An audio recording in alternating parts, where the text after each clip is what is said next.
بسم اللہ الرحمن الرحیم۔ سورۃ الذاریات، مکی، 60 آیتیں، 3 رکوع۔ گزشتہ سورہ رسالت کی تصدیق سے شروع ہوا، اعتقادات حشر و نشر کا بیان ہوا۔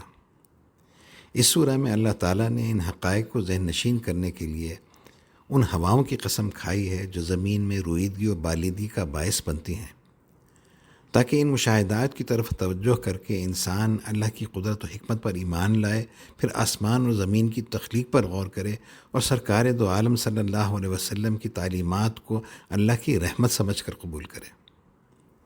اگر وہ ایسا نہیں کرتا تو خود وہ اپنی نشو و نما، اپنی بالیدگی، اپنی اخلاقی اور روحانی زندگی کی بربادی کے ساتھ ساتھ اپنی جان کو بھی ہلاکت میں ڈال رہا ہے۔ گزشتہ امتوں نے اپنے پیغمبروں کا کہنا نہ مانا، اپنے قیاس، اپنے وہم کو حقائق پر ترجیح دی۔ وہ قومیں غارت ہو گئیں۔ پہلے ان کے اخلاق بگڑے، پھر برائیاں ان کی فطرت ثانیہ بن گئیں، یہاں تک کہ اللہ تعالیٰ کا قہر نازل ہوا، وہ ہلاک ہوئے۔ اس کی مثالیں قوم لوط، فرعون اور فرعون والے، قوم عاد و ثمود، قوم نوح سبھی ہیں۔ اللہ تعالیٰ نے ہر زمانے میں اپنے فرمانبردار بندوں کو اپنے عذاب سے بچایا ہے اور اپنی عنایات سے نوازا ہے۔ اللہ کی یہ سنت اب بھی قائم ہے۔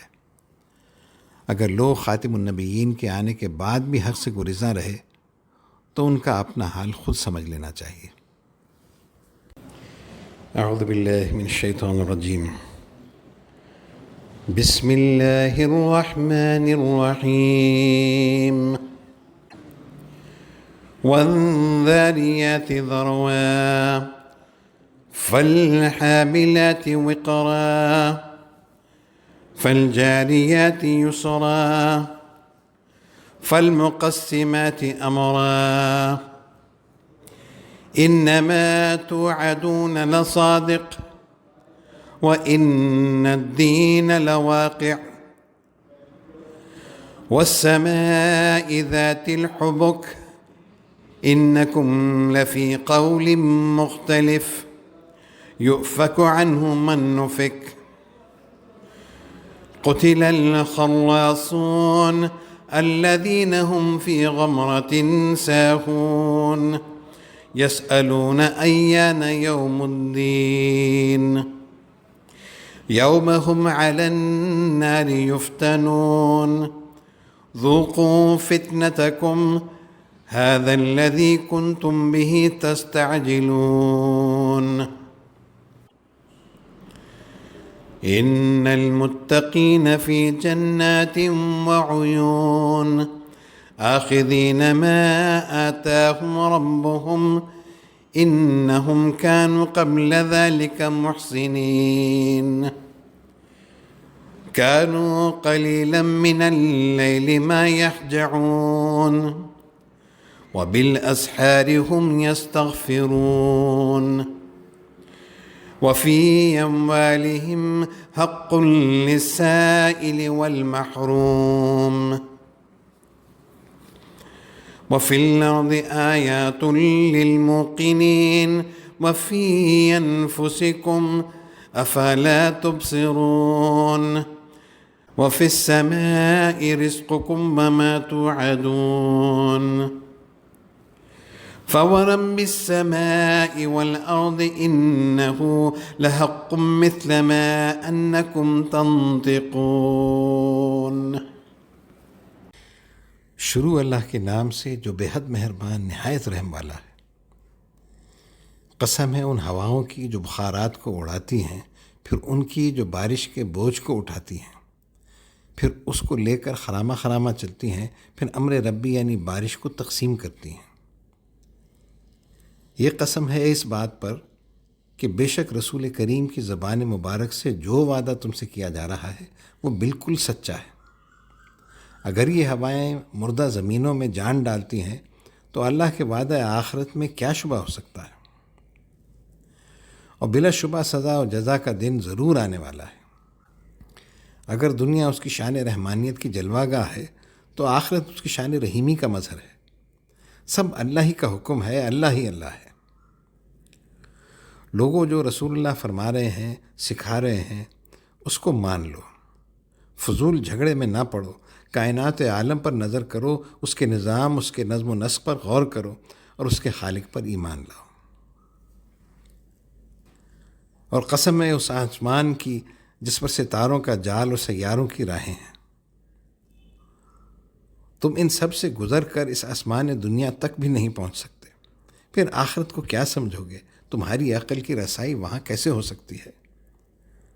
تم تو مختلف بے جوڑ باتوں میں پڑے ہو، کبھی رسول کریم کو شاعر کہتے ہو، کبھی ساحر، کبھی مجنون، اسی طرح کبھی قرآن کو سحر بتاتے ہو، کبھی قصہ کہانی، غرض نہ اللہ اور رسول پر ایمان لاتے ہو اور نہ آخرت پر۔ اس قرآن سے وہی باز رہتا ہے جس کو دین حق سے پھیر دیا گیا، جو راندہ درگاہ ہے۔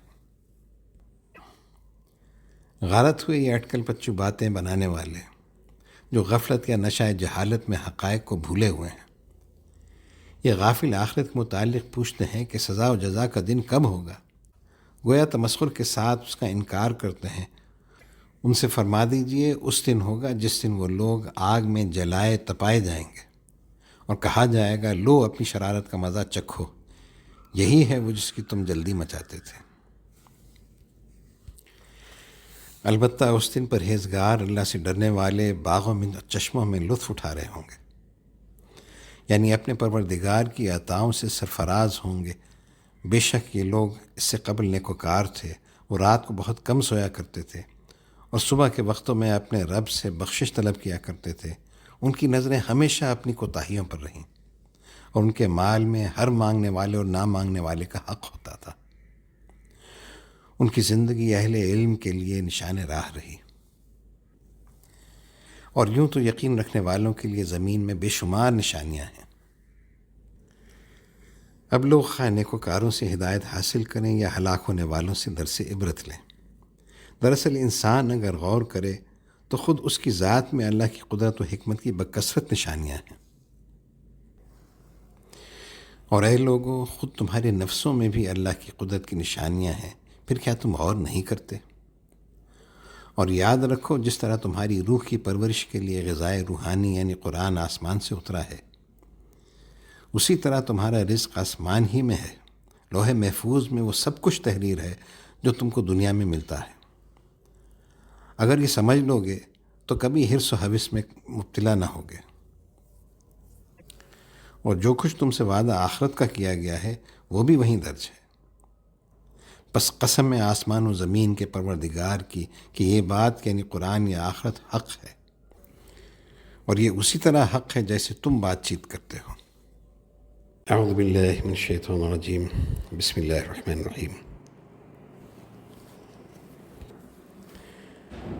هل أتاك حديث ضيف إبراهيم المكرمين إذ دخلوا عليه فقالوا سلاما قال سلام قوم منكرون فراغ إلى أهله فجاء بعجل سمين فقربه إليهم قال ألا تأكلون فأوجس منهم خيفة قالوا لا تخف وبشروه بغلام عليم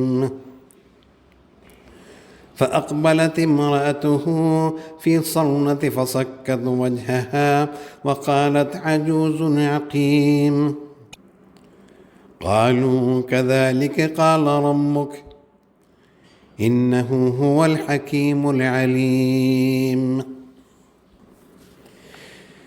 قال فما خطبكم أيها المرسلون قالوا إنا أرسلنا إلى قوم مجرمين لنرسل عليهم حجارة من طين مسومة عند ربك للمسرفين فأخرجنا من كان فيها من المؤمنين فما وجدنا فيها غير بيت من المسلمين وتركنا فيها آية للذين يخافون العذاب الأليم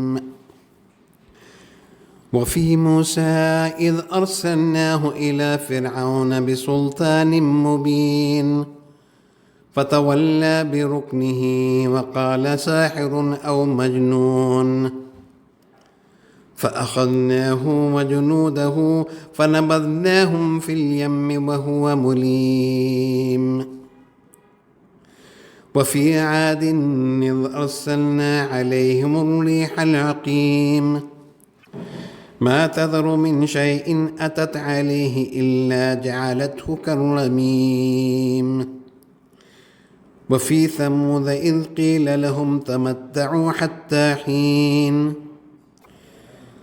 فعتوا عن أمر ربهم فأخذتهم الصاعقة وهم ينظرون فما استطاعوا من قيام وما كانوا منتصرين وقوم نوح من قبل إنهم كانوا قوما فاسقين۔ بسم اللہ الرحمن الرحیم۔ دوسرا رکوع۔ آخرت کا ذکر ہو چکا، وہاں تو سزا و جزا برحق ہے ہی۔ دنیا میں بھی اللہ نے اپنے نیک بندوں پر عنایتیں فرمائیں اور نافرمانوں کو ہلاک کیا۔ اس سلسلے میں حضرت ابراہیم علیہ السلام کے پاس فرشتوں کا آنا اور بیٹے کی بشارت دینا، حضرت لوط کی قوم کی بربادی، حضرت موسیٰ اور فرعون کا واقعہ، عاد و سمود کی ہلاکت، قوم نوح کی تباہی و بربادی کا ذکر آتا ہے تاکہ لوگ ان سے سبق لیں۔ اے رسول، کہ آپ کے پاس ابراہیم علیہ السلام کے معزز مہمانوں کی خبر نہیں پہنچی؟ ان کی کیفیت کا تو آپ کو علم دیا گیا ہے۔ وہ واقعہ یاد دلائیے جب وہ فرشتے ان کے پاس آئے تو انہوں نے سلام کہا۔ حضرت ابراہیم نے بھی جواب میں فرمایا تم پر بھی سلام ہو، لیکن دل میں یہ ضرور خیال فرمایا کہ انجان لوگ ہیں، لیکن چونکہ یہ ان کے مہمان تھے اس لیے ان کی خاطرداری میں دیر نہ کی۔ پھر آپ جلدی سے اپنے گھر کی طرف گئے اور مہمانوں کے لیے ایک بھنا ہوا بچڑا لے آئے۔ پھر اس کو ان کے سامنے رکھا، لیکن جب انہوں نے نہ کھایا تو فرمایا کھاتے کیوں نہیں؟ پھر ان کے نہ کھانے سے دل میں ایک طرح کا خوف بھی محسوس کیا۔ فرشتے سمجھ گئے، بولے آپ خوف نہ کریں، ہم اللہ کے بھیجے ہوئے فرشتے ہیں۔ اور انہوں نے ابراہیم کو ایک ہوشیار بیٹے کی بشارت دی، جو ایک طرف اللہ کا پیغام تھا تو دوسری جانب ان کی فرشتگی کا ثبوت۔ حضرت سائرہ، حضرت ابراہیم علیہ السلام کی بیوی، جو ایک گوشے میں کھڑی سب سن رہی تھیں، نہایت متعجب ہوئیں، کیونکہ اس وقت ان کی عمر تقریباً 90 سال اور حضرت ابراہیم کی عمر 110 یا 15 سال تھی۔ اتنے میں ان کی بیوی بولتی ہوئی سامنے آئیں، پھر اپنا ماتھا پیٹا اور کہنے لگیں کہ ایک تو میں بڑھیا، پھر بانجھ، اولاد کا کیا سوال؟ انہوں نے کہا اے خاتون، آپ کے رب نے ایسا ہی فرمایا ہے، بے شک وہ بڑا حکمت والا، بڑے علم والا ہے۔ ہر چند یہ امر باعث سے تعجب تھا، لیکن حضرت سارہ کے لیے حکم خداوندی کے بعد کسی مزید دلیل کی ضرورت نہ تھی۔ یہاں سلسلہ کلام فرشتوں اور حضرت ابراہیم کے درمیان شروع ہوتا ہے اور یہیں سے 27واں پارہ شروع ہوتا ہے۔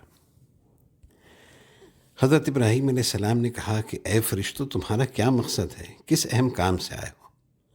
انہوں نے کہا ہم ایک مجرم قوم، ایک بے دین اور بدعمل قوم لوط کی طرف بھیجے گئے ہیں تاکہ ہم ان پر مٹی کے پتھر یعنی کھنگر برسائیں، ایسے پتھر جو آپ کے رب کے ہاں نشاندار ہیں اور حد سے بڑھنے والوں کے لیے ہیں۔ چنانچہ پتھر برسنے سے پہلے ہم نے وہاں کے تمام مومنوں کو نکال لیا، لیکن ہم نے وہاں ایک گھر کے سوا مسلمانوں کا کوئی گھر نہ پایا، چنانچہ اس گھر کے علاوہ سب گھر تباہ کر دیے گئے۔ اور ہم نے اس سرزمین میں ان لوگوں کے لیے جو دردناک عذاب سے ڈرتے ہیں ایک نشان عبرت چھوڑا۔ اور اسی طرح موسیٰ کے واقعے میں بھی ایک نشان عبرت ہے، جب ہم نے ان کو فرعون کی طرف ایک واضح دلیل یعنی معجزہ دے کر بھیجا، لیکن اس نے میں اپنے اراکین سلطنت موسیٰ کی فرمان برداری سے منہ موڑا اور کہا کہ یہ جادوگر ہے یا مجنون۔ تو پھر ہم نے اس کو میں اس کے لشکروں کے پکڑ لیا، پھر ان کو دریا میں پھینک دیا یعنی غرق کر دیا، اور اس نے کام ہی ملامت کا کیا تھا۔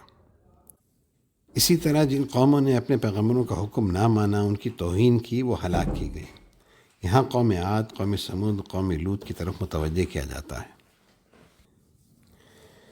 اور عاد کے واقعے میں بھی عبرت ہے، جب ہم نے ان پر خیر و برکت سے خالی آندھی چلائی اور وہ ان کی ہلاکت کا باعث ہوئی۔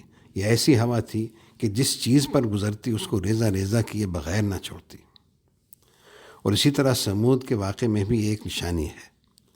جب ان سے کہا گیا کہ ایک وقت تک دنیا میں فائدہ اٹھا لو، مزے کر لو، اگر تم راہ ہدایت پر نہ آئے تو ہلاک ہو گئے، لیکن انہوں نے اپنے رب کے حکم سے سرکشی کی، پھر ان کو ایک کڑک نے آ پکڑا اور وہ دیکھتے کہ دیکھتے رہے اور سب ختم ہو گئے۔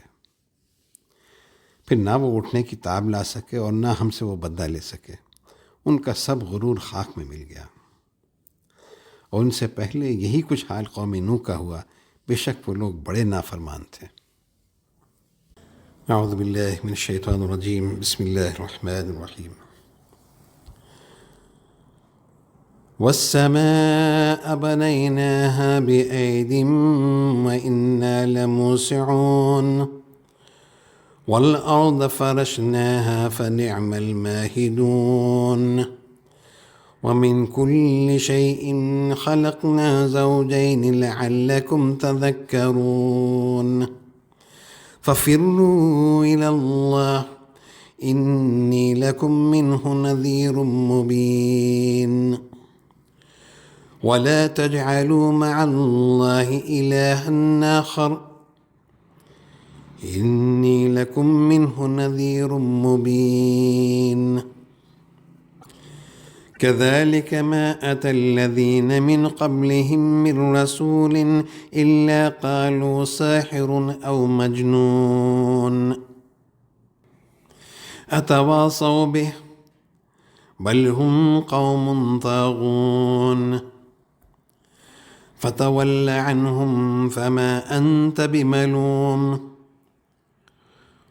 وذكر فإن الذكرى تنفع المؤمنين وما خلقت الجن والإنس إلا ليعبدون ما أريد منهم من رزق وما أريد أن يطعمون إن الله هو الرزاق ذو القوة المتين فإن للذين ظلموا ذنوبا مثل ذنوب أصحابهم فلا يستعجلون فويل للذين كفروا من يومهم الذي يوعدون۔ بسم اللہ الرحمن الرحیم۔ تیسرا رکوع۔ توحید کا مضمون جاری ہے۔ اللہ کی وحدانیت اور اس کی قدرت پر آسمان و زمین، نظام کائنات سب ہی شاہد ہیں۔ اس کے بعد کسی کو حق نہیں کہ اللہ کے سوا کسی کی بندگی کرے۔ اللہ کے رسول لوگوں کو اللہ کی طرف بلاتے رہے، لیکن لوگ ہمیشہ ان پیغمبروں کو ساحر و مجنون کہتے رہے۔ امت محمدیہ کو تسکین دی جا رہی ہے کہ وہ ان کی باتوں کی پرواہ نہ کریں اور تبلیغ حق پر قائم رہیں۔ رزق، عزت سب اللہ کے ہاتھ میں ہے، مرنے کے بعد بھی اللہ کے ہاتھ میں فیصلہ ہے۔ کافروں کو ان کی گستاخیوں اور بدعمالیوں کی سزا ضرور ملے گی۔ اور ہم نے آسمان کو اپنے دست قدرت سے بنایا اور ہم ہی صاحب قدرت ہیں کہ کائنات کو وسیع سے وسیع تر کرتے جاتے ہیں۔ اور زمین کو ہم نے فرش بنایا، پھر ہم کیا خوب فرش بچھانے والے ہیں۔ اور ہم نے ہر چیز کے جوڑے بنائے تاکہ تم سلسلہ تخلیق پر غور کرو اور اللہ کو یاد کرو، پھر تم اللہ ہی کی طرف دوڑو، اسی کو مقصد حیات بناؤ۔ بے شک میں اللہ کے ہاں سے تمہارے پاس تمہاری بدعمالیوں کے عواقب سے تم کو ڈرانے والا بن کر آیا ہوں۔ اور دیکھو اللہ کے ساتھ کسی اور کو معبود نہ ٹھہراؤ، اور خوب یاد رکھو کہ میں اللہ کا رسول ہوں، اللہ کی طرف سے تمہارے پاس سری ہدایت کرنے والا، ڈرانے والا بن کر آیا ہوں۔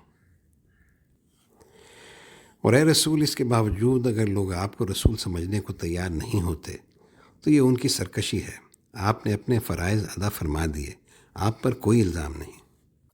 اسی طرح ان سے پہلے لوگوں کے پاس جب کوئی رسول آیا تو انہوں نے اس کی تکذیب کی اور اس کو جادوگر اور دیوانہ ہی کہا۔ اس معاملے میں تمام منکرین پیغمبروں کے متعلق ایک ہی قسم کی تہمت اس اہتمام سے لگاتے ہیں جیسے کہ ایک دوسرے کو وصیت کر گئے ہوں کہ تم بھی اپنے زمانے میں پیغمبر کی تکذیب اسی طرح انہی الفاظ میں کرنا۔ کیا وہ اس بات کی ایک دوسرے کو وصیت کر کے مرے ہیں؟ وصیت تو کہاں کرتے، البتہ وہ سرکش لوگ ہیں، اور یہ اشتراک سرکشی بعد والوں سے وہی الفاظ کہلواتا ہے جو ان سے قبل والوں نے کہے تھے۔ بس آپ ان کی طرف التفات نہ کیجیے، کیونکہ آپ پر ان کے ایمان لانے نہ لانے کا کوئی الزام نہیں، اور آپ تو لوگوں کو سمجھاتے رہیے کہ بے شک نصیحت ایمان والوں کو فائدہ پہنچاتی ہے۔ گویا امت کو یہ نصیحت کی گئی کہ نہ اہلوں اور سرکشوں کی طعن و تشنیع سے رنجیدہ خاطر نہ ہوں، بلکہ ان سے اعراض کریں اور تبلیغ حق پر لگے رہیں۔ اپنے علمی موتی نہ اہلوں پر نثار نہ کریں، اہل سے دریغ نہ کریں، تاکہ لوگ اپنے مقصد حیات سے غافل نہ ہونے پائیں۔ اور میں نے جن اور انسانوں کو پیدا ہی عبادت کے لیے کیا ہے، تاکہ ان کا بنیادی تعلق بہرحال اللہ ہی سے رہے۔ یہی ان کی زندگی کا مقصد ہے، اور اس میں انہی کا فائدہ ہے۔ میں ان سے کوئی رزق نہیں چاہتا، اور نہ یہ چاہتا ہوں کہ وہ مجھے کچھ کھلائیں پلائیں۔ یہ عبادت اور زندگی کو عبادت بنانے کی تعلیم اس لیے ہے کہ تم اللہ کے ہاں سے روزی اور اس کی عنایات کے مستحق بنو۔ یقیناً اللہ ہی روزی دینے والا بڑا زورآور، قادر و توانا ہے۔ بس ان ظالموں کا بھی عذاب کا حصہ مقرر ہے، جیسے ان کے ساتھیوں کا ان سے قبل حصہ مقرر تھا۔ عذاب وقت پر آئے گا، ان سے کہہ دیجئے کہ اب مجھ سے جلدی نہ کریں۔ پس منکرین حق کے لیے بڑی خرابی ہے اس دن کے عذاب سے جس کا ان سے وعدہ کیا جا چکا ہے۔